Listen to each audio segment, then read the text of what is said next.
మరి నిన్న ఏం జరిగింది? నిన్న రాత్రి 2 ఏళ్లు గడిచిపోయింది, 25 నెలలు దాటిపోయింది, ఇంతవరకు 10,000 ఉద్యోగాలు కూడా ఇవ్వలేదు మీరు. ఏమైనాయి నీ 2 లక్షల ఉద్యోగాలని చెప్పి పిల్లలు రోడ్డెక్కితే వాళ్ళని ఇష్టం వచ్చినట్టు గొడ్లను కొట్టినట్టు కొట్టి వాళ్ళని 7 పోలీస్ స్టేషన్లో నిన్న ఈ దిక్కుమాలిన ప్రభుత్వం వారిని నిర్బంధించింది.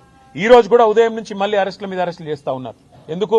ముఖ్యమంత్రి గారు అక్కడేదో బట్టల షాప్ ఓపెనింగ్ పోతున్నట్ట, దానికోసం ఆ రోడ్డెంబడ పోతుంటే ఎక్కడ ముఖ్యమంత్రికి అడ్డం వచ్చి నోటిఫికేషన్ లేవి అని నిలదీస్తారు, ముఖ్యమంత్రిని దిగ్బంధం చేస్తారన్న భయంతో ఇలా పోలీసులను అడ్డం పెట్టుకుని ఈ ప్రభుత్వం బతుకుతా ఉన్నది.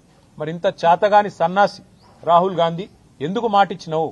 2 లక్షల ఉద్యోగాలని చెప్పి ఎందుకు డైలాగులు కొట్టినావు? ఎందుకు పోజులు కొట్టినావు? ఎక్కడ పోయినాయి నీ 2 లక్షల ఉద్యోగాలు?